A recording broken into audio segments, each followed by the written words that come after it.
Oh boy, what a multi-pronged disaster we are facing. The stock market hates uncertainty. Human lives are being destroyed in Palestine, specifically the Gaza Strip. Israel now urging the evacuation of Gaza City and many surrounding areas of the northern part of the Gaza Strip. At the same time, we've got a disaster in Saudi Arabia, disaster with oil. There's a lot to cover here. The bear steepening, I'll explain that as well and talk about that. So if you're at all interested in what's going on with Israel, Palestine, the Fed, market, stocks, real estate, let's get into it right now and keep it concise and get you a good update here. Okay, so, well, it's not a good update. It's a bad update, but it's good in terms of detail. Keep in mind today, the new Burst Pro courses have an expiration that is tonight at 11:59 p.m. So if you need to bundle up or you want to get the profit portal or something, email us at staff@meetkevin.com. Okay, I'll take care of you. So Israel urges evacuation of Gaza City. Here's the map of the evacuation area. You can see that at first it looks like the incursion is going to start up here. The Israeli army has started conducting surgical strikes looking for hostages. However, the Israeli strikes have also killed a Reuters reporter. Reuters reporter, videographer Abdallah, was killed while providing a live video signal in southern Lebanon. That would actually be north of this area. It's not pictured on this map here. That's terrible and unfortunate. There's also an attack happening right now. Well, at least was a little earlier. Hezbollah launched an attack on Israeli army posts near the northern border of Israel. So, the same time as Israel is moving into this evacuation zone in the Gaza Strip, in the north, Hezbollah, another Iranian backed militant terrorist group, is attacking Israeli posts. Israel counterattacked and unfortunately, also, in addition to likely striking Hezbollah fighters and outposts, killed a Reuters reporter who was filming. Hezbollah said earlier Friday that it's prepared to act against Israel over the Gaza war. This hotbed is unfortunately escalating. Things aren't getting better here, especially with what Saudi Arabia just said. Yesterday, Saudi Arabia was, hey, you know what? We'll just increase oil production. Don't worry about it. If Iran produces less oil, we'll produce more oil. Well, now all of a sudden we've got talk that the Saudis are actually pausing their Israel normalization intentions. This is actually a big deal. Israel and Saudi Arabia have long hated each other or haven't got along. And I don't mean to apply this to every single person there, but let's just say things haven't been good. Individuals in Saudi Arabia used to completely boycott Israeli goods and Israeli services. You had a complete boycott through about the early 2000s. Boycott was supposed to end in 2006, but the boycott continued. Obviously, that's just the way sort of cultural differences, religious differences function here. And now, after 17 years here of attempted normalization between the Saudis and the Israelis, Saudi officials have communicated to the United States that they are pausing, not ending diplomacy with Israel, but they are pausing for the time being, uninterested in continuing to talk around deals with Israel and the United States. In addition to this, individuals with apparently knowledge of this, per Bloomberg here, are suggesting that it's unclear if hostage rescues are going to be successful with the 1,300 different tunnels that we have in the Gaza Strip, many of them in the populated region of Gaza City. You're probably going to have a very hard time getting hostages out of this particular area. On top of this, it's worth noting that economic conditions in Gaza have probably, frankly, never been worse. They're pretty bad. They're considered dismal, and I've seen some people comment like, "Oh, well, but everything's less expensive there. Like housing's maybe less expensive, and food because everything's so expensive in America now." No, it's like legitimately just bad. And remember, if you're in an area where 50% of the time pre this incursion you don't have power, you're in an extremely impoverished area. Consider also that 50%, a little more, right? My microphone was off again. Sorry about the microphone issue there. AM radio.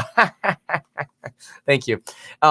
Consider also that you have, unfortunately, over 1 million children in the Gaza Strip.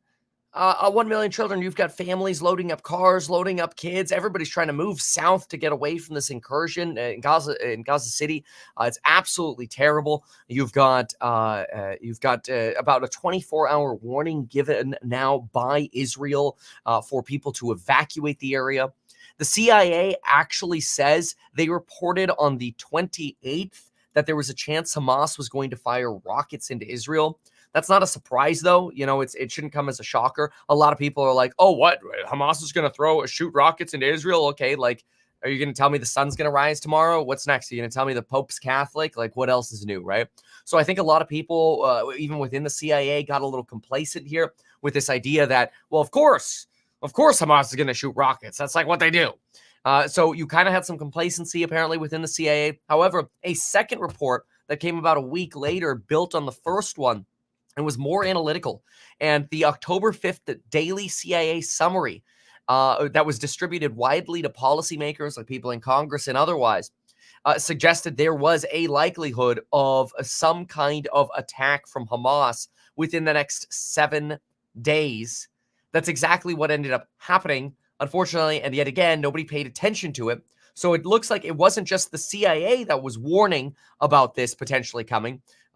Jim Jordan's making a second bid apparently here after Scalise. Let's listen. There's nothing less there. Okay. So you've got not only Egypt warning Israel that an attack is coming, you've got the CIA like, oh, okay, this is looking a little bit more serious here on the 5th.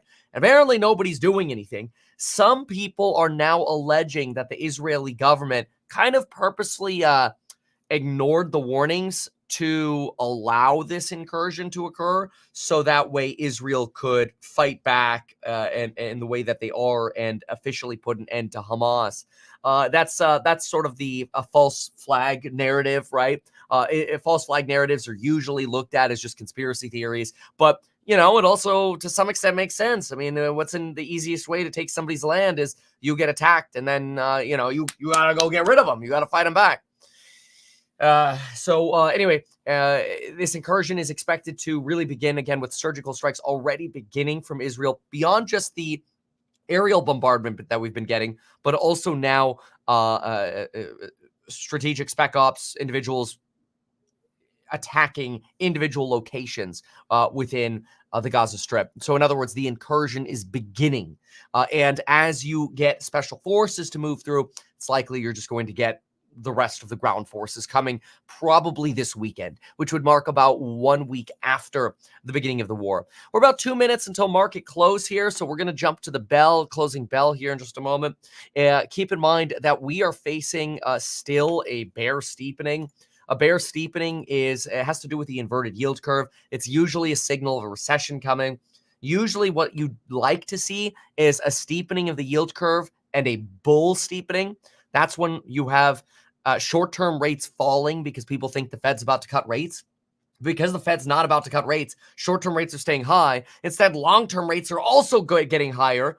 That's the 10-year skyrocketing, which it's chilling out today. It's super weird signal. I'll explain that in a moment. But anyway, you have a steeper yield curve signaling that we should be close to a downturn, but we're not yet. There's a lot of uncertainty. This morning, you had a disaster for consumer inflation expectations.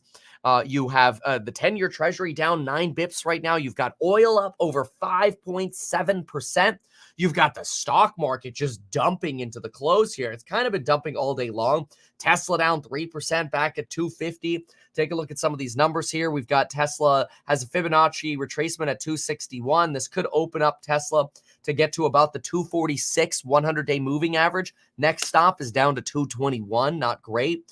The Q is down 1.29%, holding up at the 100-day moving average still for the Qs. Actually, I'm sorry, our trend line, not the moving average, our trend line bringing us to about that 365 level. Let's get that closing bell and keep you updated here. Performing for a while, so it's a separate concern here, Scott.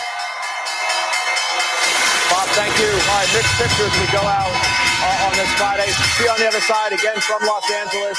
I'll send it into OT now with Brian Sullivan. Here it is. The closing bell sounded like a little bit of slip there on the bell. Anyway, what does that leave us down? That leaves us with the NASDAQ down for the day. 1.27%. Tesla down 3%. SPY down 49 basis points. Dow Jones Industrial I'm having trouble loading that one right now. Anyway, 10-year, Dow Jones actually, okay, yeah, that's what I thought. Okay, up 12 basis points. Oil still up 5.7%. That 10-year still down 8 bips, which is just weird. The 2-year staying stable, so a little bit of a deepening in the inversion. Honestly, this volatility in the bond market, Bloomberg had a whole piece on this. Bloomberg's talking about how this volatility in the bond market is more volatile than the stock market right now, and it is the worst level of volatility we have seen on record. U.S. Treasuries are supposed to be a steady part of the portfolio. They say insulated for your portfolio, insulated from the stock market's daily drama. But by one measure, the swings in bond prices are expected to keep exceeding those for equities by the most in the last 18 years. 3-month implied volatility on iShares 20-year bond ETF is more than 4% above that of the SPY ETF. And when you measure that difference, really just in plain English, when this line is positive, it shows you a sign of volatility. You could look on screen now. Basically, when this is positive, you have a period of substantial bond volatility, more than the stock market. That's now. That was a little bit when yields started going up. It was, here's your COVID pandemic. You've got some of the bond volatility of 2018. You got the crisis over here. These show you the opposite, right? This is where bond prices were basically yields were plummeting during these recessionary environments. But what you really want to pay attention to are these positive arrows here. And this is, again, when yields started going up. And then you have the taper tantrum over here, 2014 to about 16, started in about late 13. This is pretty rare. So when you go all the way back 18 years, this is some of the most volatility we're seeing on bonds. And it's a way of saying even the smart money has no freaking clue what's going on. No idea. And that's the thing. People are wondering, look, how long can this economy hold up without going into recession? So far, it seems to be, knock on wood, that it's doing okay. JP Morgan this morning had a great piece, and their piece is, of course, their earnings report. But when you go through the JP Morgan earnings call, guess what you get on the earnings call? You get a pretty benign Jamie Dimon. You get a Jamie Dimon who's like, look, consumers are still spending down their excess savings. We don't see any kind of weird stress. We see a normalization. No real concerns about inflation. No real concerns about layoffs. No concerns about the economy turning. I mean, maybe something big's going to break and take everyone by surprise. But right now, things just seem to continue to move on. So it's a very bizarre economy. Let's listen into this update here really quick. I want to hear this. For their actions. He said that Israel hasn't forgotten what's happened, and what you've seen so far is only the beginning. Great. All right, thank you for that, Mike Tilden. I want to go to Don. Yeah, just the beginning. This is what we've actually heard regularly from them. What do we got here? Campaign, whenever it starts, there's this push and pull back and forth. Those are like protests in Jerusalem. That's not Gaza. And those were riot police, not spec ops or the IDF, it looked like. So anyway, Hamas said strikes in Gaza killed 13 hostages. Israel calling for that mass relocation. Biden obviously continuing to denounce the actions by Hamas. Netanyahu says Hamas has only begun to pay the price for their terror attack. Well, that's the problem, is this instability in the Middle East. This is getting worse, especially since now, remember when Israel targeted Damascus and the Aleppo airports? Okay, that's not great. That's not great. That's attacking Syria. Now, again, it was likely because Tehran was sending over, potentially weapons. Look at these rockets firing. That's a great drone shot, by the way. Very, very interesting. But anyway, you've got Israel here now targeting Hezbollah in Lebanon. So you've got Israel attacking Syria to piss off Iran. America's holding funding from Iran. You've got Israel striking outposts in Lebanon to the north. And now you've got Israel invading the Gaza Strip. This is a cluster F, man. Like, it's no freaking surprise. The bond market is like, what the hell? Oh, really? You got an economic crisis in China. You got a war in Ukraine. Now you got a war in the Middle East. Now you got oil that was coming down, going back up again. And it's already been trending up. You got a Federal Reserve that's like, higher for longer, bitches. And so, like, you got companies that are like, I don't know, like, we can't really raise prices anymore, but earnings are kind of flat. You know, it'd be nice to be able to raise earnings. Maybe we could be more efficient. You got the whole AI revolution, which, I don't know, maybe made people 5 or 10% more efficient, hopefully 15 to 20% if they use some of the tricks we talk about in the courses link down below. Oh, of course, great opportunity to mention the coupon expires today for the New vs. Pro courses. But point is, and we expect those prices to be double when they actually come out soon.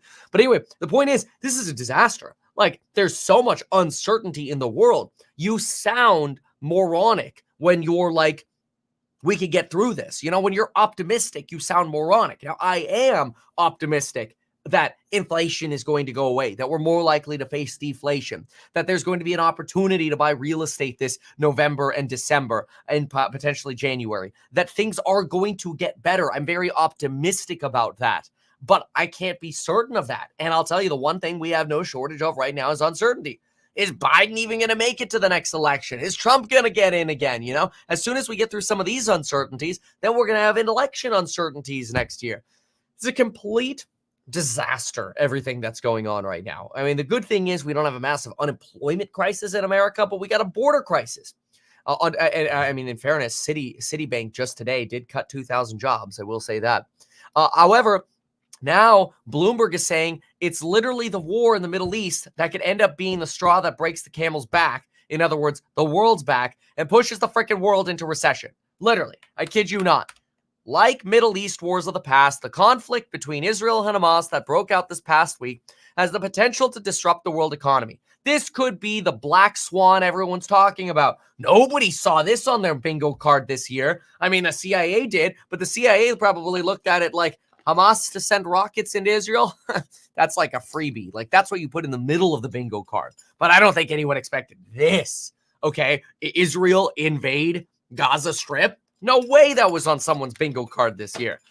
Maybe recently, but I don't know. Not all year long. I don't know. But anyway, you get over $100 a barrel oil again. On top of that, what could you face? A recession. Bloomberg now saying the risk is real as Israel's army prepares to invade Gaza in response to an attack by the militant group. The death toll from the Hamas assault and the ongoing Israeli airstrikes on Gaza is already in the thousands. There's concern that militias in Lebanon and Syria that support Hamas will join the fighting. Yes, they probably will. Now's the time to do that, to beat up Israel. And this sharper escalation could bring Israel in direct conflict with Iran, a supplier of arms and money to Hamas. Yeah, Iran's the last thing we really want to piss off right now. But we've already pissed them off because we're like, yeah, let's exchange prisoners. Here's your $6 billion back. JK, we're taking the $6 billion back. That was probably the right move, but it's going to piss them off even more. A sharper escalation could bring Israel in direct conflict with Iran, a supplier of arms and money to Hamas, which the US and EU have designated a terrorist group. In that scenario, Bloomberg Economics estimates the price of oil. Oh, are you freaking kidding me? Come on. If you get a conflict with Iran, Bloomberg Economics is now projecting that we could get $150 a barrel oil, drop global growth to 1.7%, take $1 trillion off global output, and what else? Well, drop the United States into recession. Conflict in the Middle East could send tremors through the world because the region is a crucial supplier of energy and key shipping passageway. The Arab-Israeli War of 1973, which led to an oil embargo and years of stagflation in industrial economies, is the clearest example. Other conflicts had a more limited impact, even when the human toll was high. Today's world economy looks vulnerable. It's still recovering from a bout of inflation, blah, blah, blah, blah. Okay, all right, we get it. But that $150 per barrel, that's not great. Listen to this. Confined war, ground invasion of Gaza, limited broader regional conflict, lower Iranian crude output, maybe oil goes up a little bit. 4 points, Saudi pushes out more production, fine. You get a proxy war, which is basically where Israel actually goes into a multi-front war with Gaza, West Bank, the other half of Palestine, Lebanon, and Syria. Now you get oil going up $8. You get a direct Israel-Iran conflict, oil up to $64. We're done. We're in recession. Hope you don't have margin. Oh my God. Conflict being confined. Okay, we went through this. I mean, this is actually a really good piece. This is a fantastic piece by Bloomberg, I have to say. But it does. I mean, it's worth looking at these sort of things. But those fears, even the possibility of that kind. Okay, Jordan nominated for speaker by GOP after Scalise drops out. Yeah, we don't even have a freaking speaker of the House. It's just a freaking disaster. But on top of that, you have Congress, I believe. Yeah, funding package. Here we go. Officials are meeting Friday with lawmakers about their requests expected this year, a week for supplemental aid to arm Israel and Ukraine. So more money printing, baby. Except you ain't getting the stimulus checks this time. Israel's getting them. And electric vehicles are getting them. And batteries are getting them. Manufacturers are getting them. Ukraine's getting them. Everybody else is getting checks, except you. You just have to deal with the higher prices. But at least you can still take advantage of that coupon code link down below for those new Verse Pro courses with an expiring coupon code tonight. Email us at staff@meetkevin.com if you want to upgrade to that profit portal, which gives you access to everything. It's exhausting. It's so exhausting. I should mention that if you have not gotten life insurance yet, I highly encourage you get life insurance. You can literally get it in as little as 5 minutes by going to metkevin.com/life. And then you can Apple Pay or Android Pay for it. It's so easy. Like Lauren has asthma and they're like, oh, you're gonna have to do a test. And they're like, JK, just go ahead and go through. It was so easy. It's so easy for both of us to sign up. Anyway, okay, geez, Lord, this is just a disaster. So then we have, oh boy, Carmen. Okay, let's just listen. I need to regroup for a moment. Let's listen in. And when I suggested it was a good idea to get those names, I think it came from a place of, building a business, trusting the people you're building with, and knowing, are they against terrorism and killing and murder? And come on. Okay, this is boring. Of course, they hopefully they are. But let's listen. Palestinians who live in the I want news. families, including pregnant women, children with disabilities. Okay, I know. Children are dying. Pregnant women are dying. I know. It's terrible. Give me the news, though. Is not. She's got the news. Egypt has said that is because Israeli airstrikes damaged it in the last couple of days, and they haven't been able to go in and get to it to make repairs necessary to allow people out. But even before that, it was not allowing anyone out for an emergency reason. It was only periodically allowing people out who already had pre-approval to cross that border. So there's so many politics here, and it's a very complicated situation, and there are decades, century plus things going back to make this as complicated as it is right now. But base level, in this war, you have civilians on both sides that are dying and losing their lives. And that goes for Israeli, that goes for Palestinians. And there is not a solution with what's happening right now as Israel seems to be on the verge of moving in any minute into Gaza to try and help get Palestinian people out of that area. The UN is sheltering people in their schools and in hospitals that they have there, but there is not any sort of humanitarian safe zone to help people get out in this part, in the southern part of Israel, but north of where Gaza is. IDF has been through most of these neighborhoods. We were in one earlier today, and they're almost entirely evacuated. As far as we know, the same thing is not happening for Palestinians. Hamas is not doing that for Palestinians within the Gaza territory. Nicole. I mean, just your final thought says it all. We are so grateful. We're so fortunate to have you there. But please, please, please, my friends, stay safe. I wish I could put a helmet all over all of you. Thank you. I'd like to bring into our coverage IDF spokesperson, Lieutenant Colonel Jonathan Conricus. Wow, just intense. Yellen, by the way, now coming out suggesting that it is, quote, critically important to contain this conflict. Oh, boy. Rockets were fired towards Tel Aviv and other parts of central Israel. Hundreds of thousands, I'd say maybe millions of Israelis rushed to bomb shelters during the Shabbat dinner. It's Friday night in Israel. And since then, they have gone out of shelters, resumed either watching TV or worrying for sons and husbands who have been deployed in the military. And operations continue in Gaza as well. We have called on Gazan civilians to vacate the northern part of the Gaza Strip out of a concern for their safety. And according to the reports that I have, many Gazans are indeed heeding that warning, despite the fact that Hamas is telling them not to. Colonel Conricus, what is if you can share with us at this point, what is the military objective of whatever this imminent next phase is? Is it the targeted killing of Hamas, as I understand it to be? Well, the overall objective of this war is to dismantle Hamas and its military capabilities. And what we're doing now at this stage is focusing on the city of Gaza. We're focusing on that area because that is the center of operations of Hamas. That is where the hub of their activity is. That is where most of their commanders are, most of their resources, most of their weapons. And that is where most of the terrorists are also hiding as fighting is ongoing. And what we've done is to tell the civilians, out of a concern for your safety, leave, because things are going to get much worse in Gaza City. And if you stay, you are endangering yourself. And the next stage will be an escalation, serious combat activities in Gaza City, which will ensue. And we hope that the civilians will not be there, because it is not our intention or goal to kill civilians, and we want them out of the combat zone. The more and the faster, the better. Yeah. U.S. Secretary. I mean, this is blunt, and I think he's 100% right.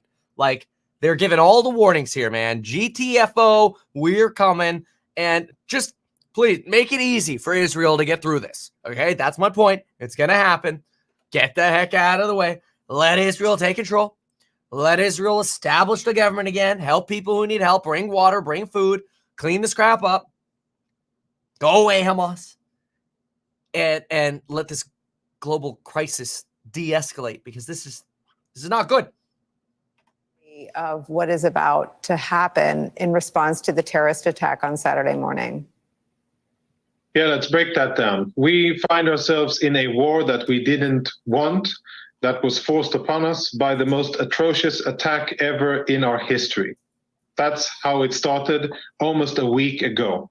Since then, whether or not they wanted that war is up for debate, right? Remember, some saying, hey, you kind of turned a blind eye so you could invade. Who knows? The defense part of the operation has been more or less stabilized, and now we are at the second stage, which is bringing the fighting to Hamas. Hamas is holding more than 100 Israelis hostage. Military and mostly civilians are in the hands of Hamas, and what we are doing now is preparing to escalate our combat activities in order to eventually dismantle Hamas and its military capabilities. That is our aim. Your country is dealing, as you said, with this historic shock, the largest number of Jews slaughtered anywhere on the globe since the Holocaust. It's a country at shock. It's a country also preparing, country at war, but preparing to escalate the war. How would you describe the psyche of the men and women who have, in some instances, returned to Israel to defend their country? What I've seen from personal accounts, friends and family, relatives from abroad that are now already back in Israel, gearing up in uniform and ready to go to battle. And what I've seen on social media is, I would say, a blend of extreme sadness and frustration and anger at what Hamas was able to do against our civilians, the atrocities. And, you know, I don't want to go back and tell about the executions and the beheadings and all of that horrible, those horrible images that we have seen and spoken about. But people are really immersed in that. And where people are now is that they understand that this is not another round of fighting with Hamas. We are at war, and we need to respond to this fundamentally different situation that we find ourselves in, and we need to change our reality fundamentally for generations to come. And I think many Israelis understand that. Fathers and mothers and fathers understand it. The men and women who are now in uniform understand it. And I would say that the level of commitment, resolve, and focus to get the job done with Hamas and dismantle their military capabilities is unprecedented. Yep. And I'm also happy to say that at least what I can assess, the levels of national unity and people coming together in this darkest of our hours is also high. And we draw a lot of comfort from that in the IDF. And we intend to leverage all of that for achieving our military aim here against Hamas. Yeah, look, they're not bluffing. That's the thing. And look, I see the comments, like obviously, Rebecca, yeah, look, the odds are it was just an Israeli failure. But if there's 100% chance, like if we have, 100% to choose from, we can't say that it was 100% a failure. There is a slight part that could have made it convenient for Israel to say, if they ever did anything serious, we'll just wipe them from the face of the earth, right? And so that does mean, is that something where you go, all right, they got an attack coming, all right, let them do, some damage. It's terrible, right? It's terrible. But there is a sliver of a chance. It's not a zero chance, right? It's definitely not zero that this is a convenient way to increase Israeli territory, quite frankly. Again, I'm not saying that's what I believe. I'm just saying there is a sliver of a chance. Even if it's just 1%, it is still a chance. So let's see. Max says, what do I think about those receiving backlash for supporting Palestine? Well, I think Palestine should be supported. I think Palestine is a country of innocent people and very poor people. Unfortunately, inside of Palestine, you have a cancer called Hamas. That is a terrorist group, a brutal, cold-blooded terrorist group. Now, that doesn't mean there aren't other bad people outside of Hamas, but also in Palestine who hate Jewish people. And that doesn't mean there aren't Jewish people who hate, Muslims or Palestinians or Arabs, whatever, okay? It's a cultural war. It's a land war. It's a religious war. It's a hotbed of hell. That's what you got. A lot of hate for a lot of other people, okay?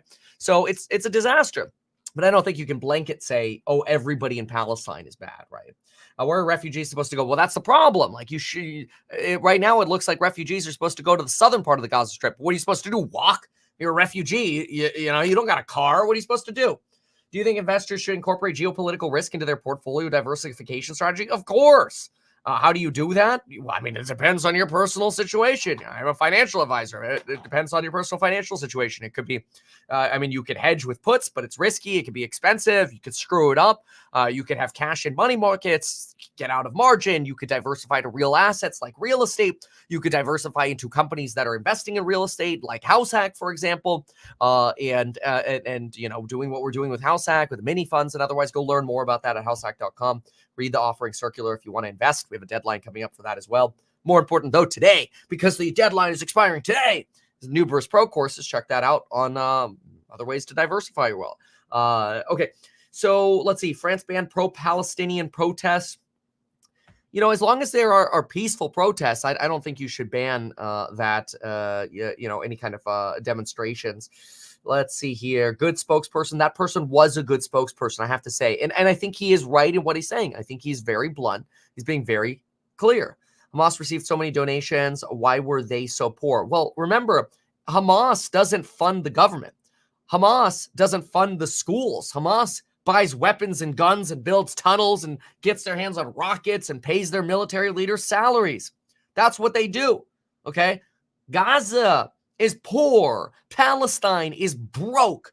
And I'm not talking about American poor. I'm talking about really poor. Like not having enough food, there are people with food insecurity in America. So I don't want to take away from the pain and suffering that there is in America, because there is pain and suffering in America too.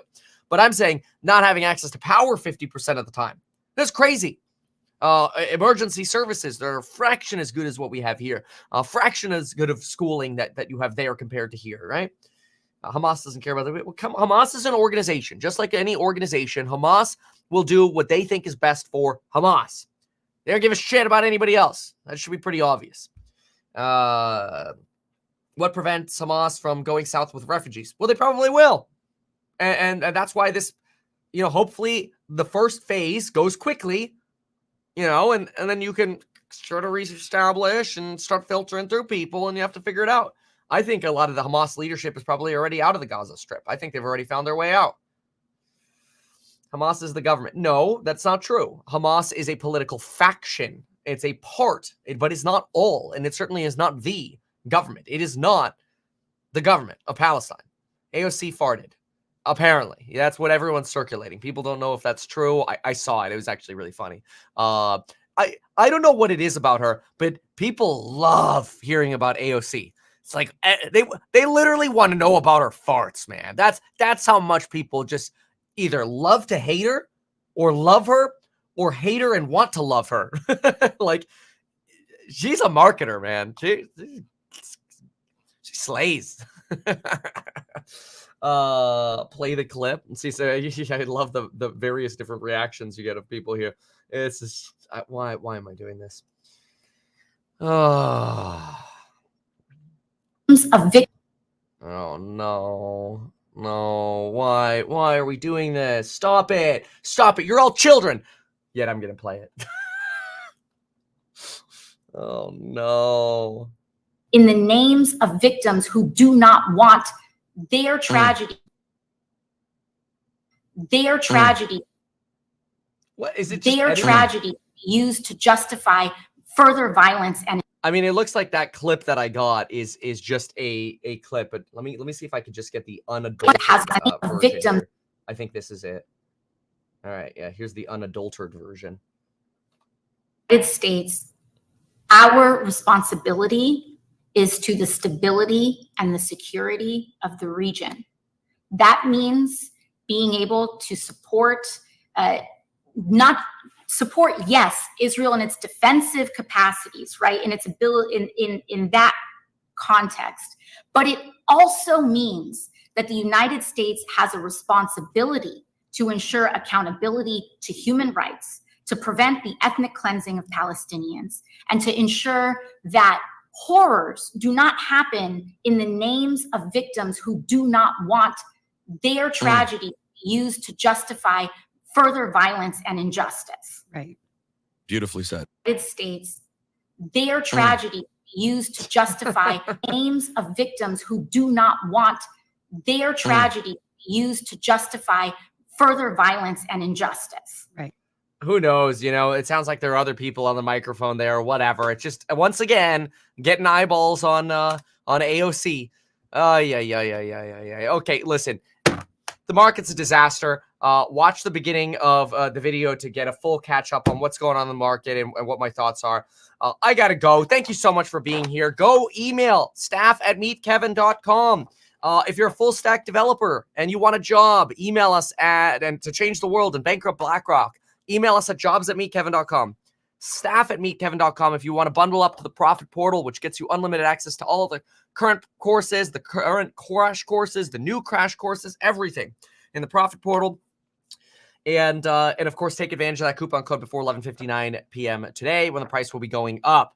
Now I got to read you the end of video disclaimer. Yay. Keep in mind that even though I'm a licensed financial advisor, becoming a stockbroker, and I am a licensed real estate broker, this video is not personalized financial or real estate advice for you, nor is it tax, legal, or otherwise personalized advice. This video is generalized information. This video is not and shall never be deemed reasonably sufficient information for the purposes of evaluating a security or investment decision. Any links or promoted products like life insurance that we talked about, or StreamYard, or any of the crap linked down below, are either paid affiliations, products, or services that we may profit from. Appreciate you being here.